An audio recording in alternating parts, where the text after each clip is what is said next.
क्या जो कुछ भी होता है अल्लाह की मर्ज़ी से होता है? ये चीज़ लेकर कई बार बदनाम करने की कोशिश की जाती है।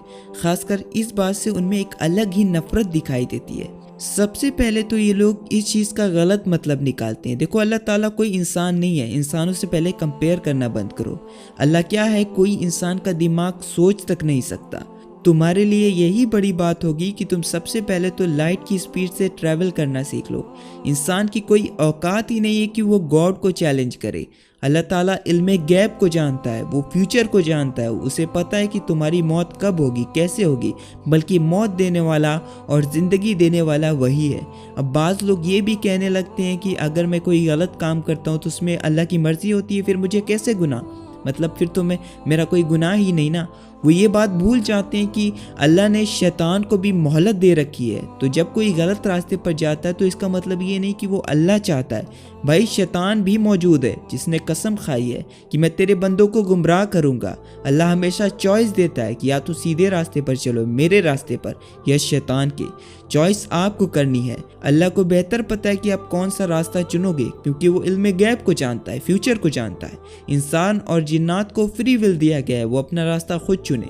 मगर इसका मतलब ये नहीं कि आप कुछ भी करो। अल्लाह कहता है कि अगर तुम दुनिया में मेरा कहना नहीं मानते, गलत रास्ते को इख्तियार करते हो, शैतान के रास्ते पर चलते हो, तो मैं इस पर जोर नहीं दूंगा। दुनिया तुम्हारे लिए जन्नत होगी, मगर आखिरत तुम्हारे लिए जहन्नम होगी। मेरे भाइयों, दुनिया में तो मौत आ सकती है पर आखिरत में नहीं आने वाली। तो अल्लाह गुनहगारों के लिए सख्त है मगर मोमिनों के लिए रहमान है। इल्म का मतलब, एजुकेशन का मतलब ये नहीं कि अगर आपने बहुत ज़्यादा इल्म हासिल कर लिया तो आप हर चॉइस अच्छी कर लोगे, आप सही ही होगे।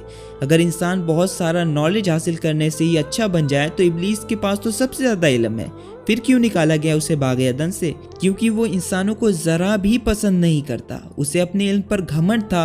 वो ये सोचता था कि खुदा गलत है और मैं सही हूँ। तो इंसान भी आज वैसा ही कर रहे हैं। अल्लाह चाहे तो अभी आसमानों से नीचे आ सकता है, मगर अगर ऐसा होता है फिर कैसा टेस्ट, कैसा एग्ज़ाम। और पता है, यही चीज़ से एथियस्ट जो है सबसे ज़्यादा जलते हैं कि दुनिया एक इम्तिहान की जगह है। वो इस बात को बिल्कुल कबूल ही नहीं करना चाहते, क्योंकि ये कबूल किया तो सारे ऐस ख़त्म ना। तो कोशिश करना हमारा काम है। अल्लाह ने हमें समझ दी है जिसके मुताबिक हम अपनी चॉइसेस कर सकें, ईविल पाथ या गुड पाथ। तो हाँ, हर चीज़ अल्लाह की मर्ज़ी से होती है बजाय ईविल चीज़ों के। कई बार बुरे हादसात होते हैं मगर हम ये सोचते हैं कि शायद ये बुरा था, मगर वो अच्छे के लिए होता है। और कई बार हम जो चीज़ों को अच्छा समझते हैं वो असल में बुरा होता है। हम अच्छाई बुराई को नहीं समझ सकते, इसीलिए अल्लाह कहता है कि मेरे पास आओ, मैं तुम्हें अच्छाई बुराई में फ़र्क करना बताऊंगा। और इसीलिए हर बारी एक नबी आए हमें अच्छाई बुराई में फ़र्क कराने के लिए। लेकिन फिर भी इंसान अपनी चॉइस को बेहतर समझता है बजाय अल्लाह की चॉइस के, अल्लाह के रास्ते को इख्तियार करने के।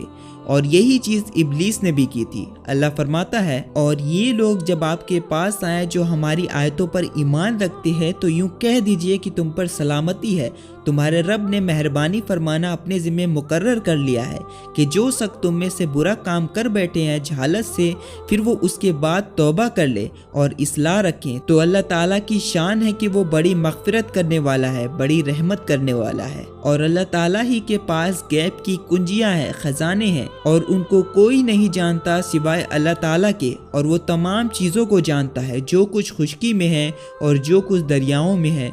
और कोई पत्ता नहीं गिरता मगर वो इसको भी जानता है, और कोई दाना ज़मीन की तारीख हिस्सों में नहीं पड़ता, और ना कोई तर और ना कोई खुश चीज़ गिरती है मगर ये सब किताबे मुबीन में है।